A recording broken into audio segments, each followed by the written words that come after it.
140 करोड़ से ज्यादा आबादी वाले देश की किस्मत असल में कहाँ लिखी जाती है? आखिर वो कौन सी जगह है जहाँ एक छोटे से गांव की गली से लेकर अंतरिक्ष मिशन तक के फैसले होते हैं? ज्यादातर लोग कहेंगे संसद।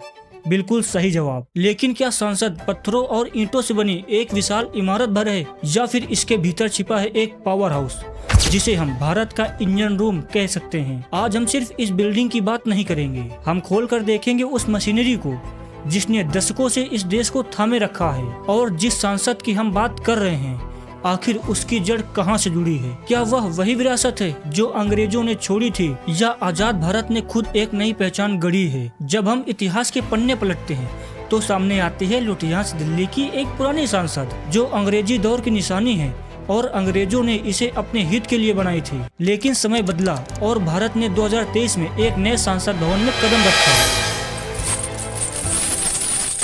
आपको दिखाते हैं नए संसद भवन की पहली झलक। प्रधानमंत्री नरेंद्र मोदी कल देर शाम संसद भवन की नई इमारत को देखने पहुंचे।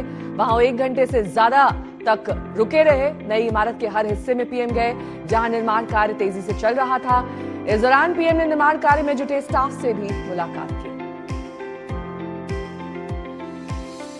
यह सिर्फ पता बदलना नहीं था, ये एक मजबूत बयान था। पुरानी बेड़ियों को तोड़कर अपने संविधान को एक नया घर देना। इस वीडियो में हम समझेंगे कि ये बदलाव क्यों जरूरी था और नए भवन की हर ईंट में कौन सी कहानी दबी है। अब आप सोच रहे होंगे कि इस सीरीज में आगे क्या देखने को मिलेगा। मेरा विश्वास कीजिए, ये सफर गहराई से भरा है। हम बात करेंगे सांसद के उन 3 हिस्सों की जो मिलकर लोकतंत्र को संतुलित रखते हैं। लोकसभा और राज्यसभा में असली टकराव क्या है? इन सब के बीच आखिर राष्ट्रपति की भूमिका क्या है? हम सीधा ग्राउंड पर उतरकर समझेंगे कि एक बिल कैसे बनता है पूरे देश का कानून। एक कानून बनने में कितनी बहस होती है, कितनी जंगें होती हैं। तुमको क्या पता है? बैठो। तुमको क्या पता है? बैठो। मरीज गया तो उसके ऊपर जीएसटी। तो मैं पूछना चाहूंगा कि आप मुर्दा के ऊपर भी जीएसटी लगाएंगे क्या? और आखिर ये आपकी जिंदगी पर क्या असर डालता है? हम इस बारीक मशीनरी के पुर्जे पुर्जे खोल कर देखेंगे। शायद आप सोचें कि मैं तो एक आम नागरिक हूँ, मुझे इन पेचीदा बातों से क्या लेना देना। बस यहीं हम चूक जाते हैं। आज जब विश्व की राजनीति बदल रही है, भारत की सांसद पूरी दुनिया के लिए एक उम्मीद की किरण है। यह मेरी रिसर्च एक पुल की तरह है। एक तरफ वो भारी भरकम कानूनी शब्द हैं और दूसरी तरफ एक आम नागरिक की आवाज। हम इस हाई लेवल लॉ को जोड़ेंगे आपके ग्रास रूट इम्पैक्ट से। तो क्या आप तैयार हैं इस इंजन रूम के अंदर झांकने के लिए? हम जानेंगे कि एक शोर शराबे भरे कमरे में देश की दिशा कैसे तय होती है। विश्वास कीजिए, कानून बनाना उतना बोरिंग नहीं है जितना स्कूल की किताबों में लगता है। इसमें ड्रामा है, सस्पेंस है और सबसे बढ़कर आपका हक है। अक्सर हमें ऐसा लगता है कि सांसद का मतलब सिर्फ वो नेता हैं जिन्हें हम टीवी पर चिल्लाते हुए देखते हैं, पर सच तो ये है कि भारतीय सांसद 3 शक्तियों का एक ऐसा संगम है जहां हर कोई एक दूसरे पर नजर रखता है ताकि कोई अपनी हद पार न कर सके। इसे हम चेक एंड बैलेंस कहते हैं। हमने इंट्रो में 3 स्तंभ की बात की थी जो इस देश को संतुलित रखते हैं। उन 3 स्तंभ को समझने से पहले हमें ये समझना पड़ेगा कि लोकसभा और राज्यसभा आखिर क्या है, ये सभाएं आखिर काम कैसे करती हैं। तभी हमें आगे की डॉक्यूमेंट्री अच्छे से समझ में आएगी। लोकसभा का मतलब लोक और सभा है, मतलब इसमें लोगों के चुने हुए नेता बैठते हैं। हम इसे एक बड़े क्लासरूम की तरह समझ सकते हैं। इस सभा में 552 सदस्य बैठ सकते हैं। वर्तमान में 543 सांसद यानी एमपी बैठे हैं जो सीधा जनता द्वारा चुने गए हैं। कुछ लोगों को एमएलए और एमपी के अंतर के बारे में नहीं पता होगा। इसे हम सिर्फ इतना समझते हैं कि एमएलए विधायक राज्य स्तर का नेता होता है और एमपी सांसद राष्ट्रीय स्तर का नेता है। और लोकसभा में एमपी बैठते हैं, एमएलए नहीं, जिसमें स्पीकर क्लास टीचर का रोल निभाते हैं जो सबको बारी बारी से बोलने का मौका देते हैं और ध्यान रखते हैं कि लोकसभा में शांति बनी रहे। मैंने मणिकम टेगोर जी को 2 प्रश्न पूछने का मौका दिया, फिर भी बैठे बैठे टिप्पणी करते हैं। जयप्रकाश जी की तो आदत ही बैठे बैठे टिप्पणी करने की है। आप सीनियर मेंबर ऑफ पार्लियामेंट हो, प्रश्नकाल में शोभा नहीं देता आपका। इसमें 2 टीमें बैठती हैं, एक सत्ता पक्ष, दूसरा विपक्ष। सत्ताधारी हम उन्हें कहते हैं जो प्रधानमंत्री के पार्टी से हो और सत्ता पर भी हो, जैसे बीजेपी और एनडीए के नेता, वह स्पीकर के राइट साइड में बैठते हैं। और विपक्ष के नेता जो सरकार से सवाल पूछते हैं कि काम हो रहा है या फिर नहीं। बार बार हम ये देख रहे हैं सर कि आदरणीय गृह मंत्री जाते हैं, कहते हैं कि बहुत अच्छा बंदोबस्त हो गया है, टेररिज्म के हमने उनकी रीढ़ की हड्डी तोड़ दी, तब भी उरी होता है, तब भी बालाकोट, तब भी पुलवामा होता है, तब भी पहलगाम होता है। अंत में जाके जिम्मेवारी कौन लेता है? जम्मू कश्मीर के लेफ्टिनेंट गवर्नर नहीं। अगर जिम्मेवारी किसको लेनी पड़ेगी तो आदरणीय गृह मंत्री आपको लेनी पड़ेगी, नैतिक जिम्मेवारी आपको लेनी पड़ेगी। आप लेफ्टिनेंट गवर्नर के पीछे नहीं छुप सकते, आप लेफ्टिनेंट गवर्नर के पीछे ये केंद्र सरकार नहीं छुप सकती, क्योंकि गृह मंत्री खुद वहां पे थे कुछ ही हफ्ते पहले, खुद उन्होंने सिक्योरिटी का रिव्यू लिया कि आपके पास जानकारी नहीं थी।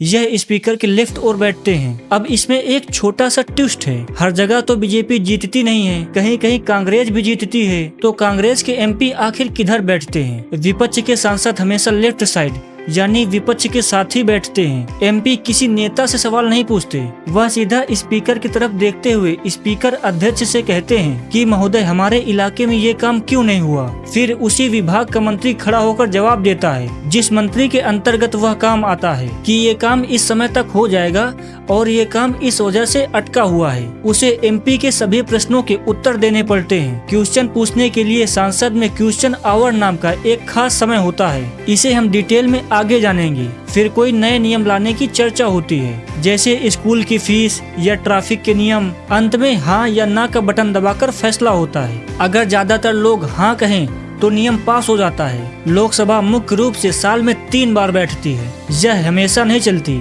फरवरी से मई के बीच बजट निकालने के लिए, जुलाई से अगस्त बारिश के समय, नवंबर से दिसंबर सर्दियों में। इसे साल में 2 बार यानी 6 महीना में 1 बार बैठक करना अनिवार्य है। यह कॉन्स्टिट्यूशन में नियम है। सबसे मजेदार बात, अगर कोई भी सांसद अपनी पार्टी बदलकर किसी दूसरी पार्टी में शामिल होना चाहे तो उसकी सीट रातों रात बदल दी जाती है। लोकसभा में तो जनता के हित की बात की जाती है, लेकिन राज्यसभा में राज्यों का पक्ष रखा जाता है। इसमें कुल 245 सदस्य हैं, जिसमें 12 सदस्य ऐसे होते हैं जिन्हें चुनाव नहीं लड़ना पड़ता। उन्हें राष्ट्रपति चुनते हैं, जो खेल, कला, विज्ञान और समाज सेवा में माहिर होते हैं। यहाँ क्लास टीचर भारत के उपराष्ट्रपति होते हैं, जो वर्तमान में श्री राधा कृष्णन हैं। वे सबसे ऊंचे आसन पर बैठते हैं। इसमें भी पक्ष और विपक्ष होते हैं। अध्यक्ष के दाईं ओर सत्ता पक्ष के लोग बैठते हैं, जैसे प्रधानमंत्री और उनके सदन के नेता। वहीं बाईं ओर विपक्ष के नेता बैठते हैं, जो सरकार का विरोध करती है। राज्यसभा के सदस्यों को आम जनता नहीं चुनती, उन्हें विधायक यानी एमएलए चुनते हैं। विधानसभा में जितने विधायक होते हैं वह सब अपने राज्यसभा सदस्य को चुनने के लिए वोट डालते हैं। अगर उम्मीदवार को तय संख्या से ज्यादा वोट मिल जाते हैं तो वह राज्यसभा का सदस्य बन जाता है। राज्यसभा के सदस्य हर 6 साल में 1 बार चुने जाते हैं, लेकिन हर 2 साल में 1/3 सदस्य रिटायर हो जाते हैं और उनकी जगह नए लोग आते हैं। यह उस ट्रेन की तरह है जो हमेशा चलती रहती है, बस यात्री उतरते और चढ़ते रहते हैं। इसकी भी बैठक लोकसभा की तरह साल में 3 बार होती है,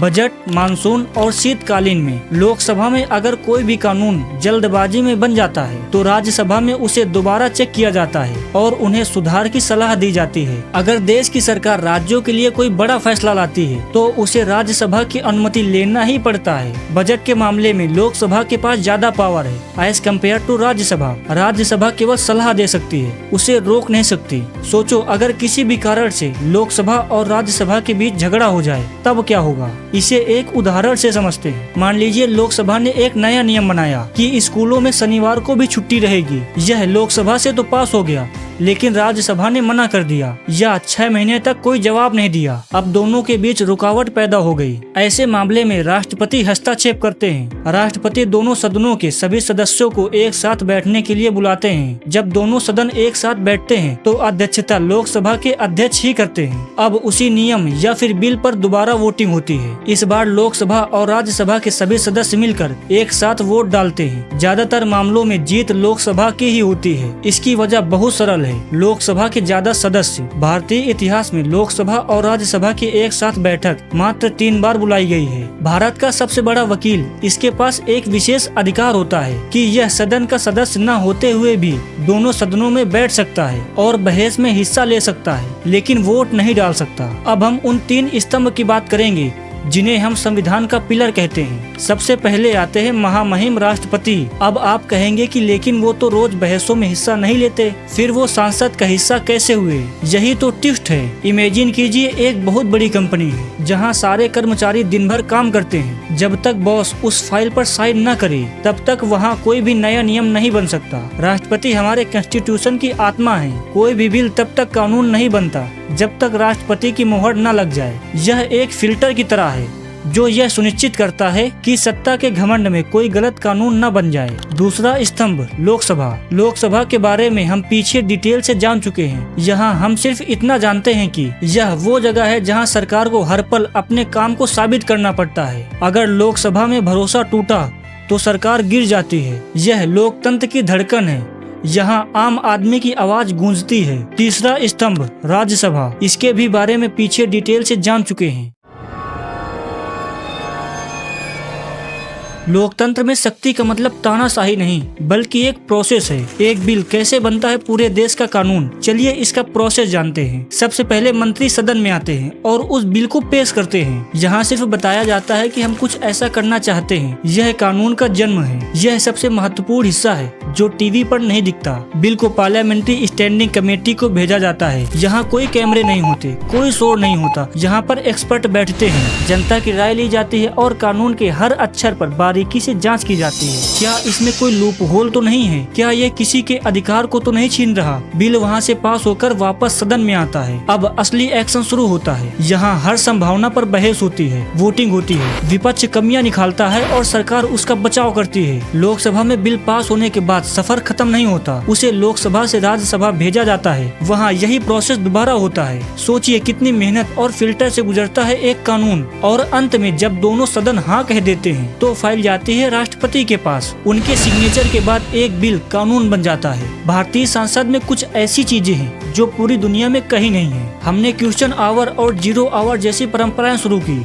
ये वो समय होता है जब एक आम सांसद प्रधानमंत्री और मंत्रियों के आंखों में आंखें डालकर सवाल पूछ सकता है। सांसद सिर्फ कानून बनाने के लिए नहीं है। सांसद का सबसे बड़ा काम है सरकार को जवाबदेह रखना। इसका सबसे बड़ा हथियार है क्वेश्चन आवर। इमेजिन कीजिए एक क्लास टीचर मॉनिटर से सख्त सवाल पूछ रहा है और मॉनिटर को जवाब देना ही होगा। इसमें 3 तरह के सवाल होते हैं। पहला, स्टार्ट क्वेश्चन। यहाँ मंत्रियों को खड़े होकर मौखिक जवाब देना पड़ता है। और सबसे मजेदार बात, सांसद कोई भी सवाल पूछ सकता है। अगर मंत्रियों ने गोल मटोल जवाब दिया तो उन्हें वहीं पर घेरा जा सकता है। यह लोकतंत्र की बहुत बड़ी छूट है। दूसरा, अनस्टार्ड क्वेश्चन। इसके जवाब लिखित में दिए जाते हैं। यहाँ विपक्ष के लिए डाटा खजाने होते हैं जिनका इस्तेमाल सरकार की पोल खोलने के लिए किए जाते हैं। तीसरा, 0 आवर। यह भारतीय सांसद की अपनी खोज है। दोपहर 12 बजे का वो समय है जब सांसद बिना किसी नोटिस के अपने इलाके की किसी भी समस्या को उठा सकते हैं। यह वो समय है जब जनता की आवाज सीधा सरकार के कानों में गूंजती है। पुराने जमाने के सांसद के अंदर क्या हो रहा है यह जानने के लिए आपको दिल्ली जाकर विजिटर गैलरी में बैठना पड़ता था। लेकिन 21वीं शताब्दी में भारत बदल चुका है। अब सांसद की दीवारें आपके लिए पारदर्शी हो गई हैं। अब कोई गुप्त समझौता नहीं हो सकता। सांसद में कौन चिल्ला रहा है, कौन आपकी हक की बात कर रहा है, यह आप सांसद टीवी पर लाइव देख सकते हैं। डिजिटल सांसद ऐप, ये आपके फोन में छिपी एक जादुई चाबी है। इस ऐप में जाकर आप देख सकते हैं कि सांसद में अटेंडेंस कितनी है, उन्होंने अब तक कितने सवाल पूछे, क्या उन्होंने उस कानून का समर्थन किया जिसमें आपका फायदा या फिर नुकसान होना था। यह हमारी सांसद की असली रिपोर्ट कार्ड है। जरूरत पड़ने पर कानून बनाने से पहले सरकार आपकी राय लेती है। ईमेल के जरिए आम लोगों से सुझाव मांगे जाते हैं। यानी आप सिर्फ एक वोटर नहीं हैं, बल्कि आप एक लॉ मेकर हैं। एक महत्वपूर्ण जानकारी, लोकसभा और राज्यसभा की बैठक एक ही बिल्डिंग में होती है, बस कक्ष अलग होते हैं। यह पुराने वाले सांसद के कुछ ही दूर है। आखिर सांसद में घोटाले कैसे होते हैं? हर सांसद को सालाना 5 करोड़ रुपए मिलता है। कई बार तो सांसद अपना काम सिर्फ कागजों पर दिखा देता है, या फिर अगर करते हैं तो अपने जान पहचान वाले को ठेका दिलवा देते हैं और उससे 15% से 30% तक का कमीशन लेते हैं। दबंग बिजनेसमैन सांसद को पैसा देते हैं ताकि वो सांसद में ऐसे सवाल पूछे जो किसी प्रतिनिधि या फिर कंपनी को बदनाम करे या सरकार को नियम बदलने पर मजबूर करे। जब सरकार गिरने वाली होती है या फिर महत्वपूर्ण बिल पास होता है, तब विपक्षी सांसदों को पाला बदलने या वोटिंग पर एब्सेंट रहने के लिए एक मोटी रकम देते हैं। जब किसी सांसद के घोटाले के बारे में विपक्ष को पता चल जाता है तो सांसद द्वारा विपक्ष को एक मोटी रकम देकर खरीदा जाता है। यह मेरी रिसर्च यह साबित करती है कि भारत की संसद सिर्फ कानून बनाने की संस्था नहीं है, यह 140 करोड़ लोगों की आवाज है। जब आप सांसद से सवाल पूछते हैं और जब सांसद के लिए आप सुझाव देते हैं, तभी ये इंजन रूम सही मायने पर काम करता है। लोकतंत्र की सबसे बड़ी ताकत कुर्सी पर बैठने वाला नहीं है, बल्कि उस उंगली की स्याही है जो उस कुर्सी पर बैठने वाले को चुनती है। अगली बार जब आप सांसद की खबर देखें तो ये मत सोचिएगा कि ये मेरा काम नहीं है, सोचिएगा कि यही मेरा असली काम है। इस वीडियो की रिसर्च, स्क्रिप्टिंग, शूटिंग और एडिटिंग में 20 दिन से ज्यादा का समय लगा है। अगर आपको मेरी मेहनत अच्छी लगी हो तो इस चैनल को सब्सक्राइब और मेरी वीडियो को लाइक जरूर कीजिएगा। मिलते हैं किसी नए वीडियो के साथ।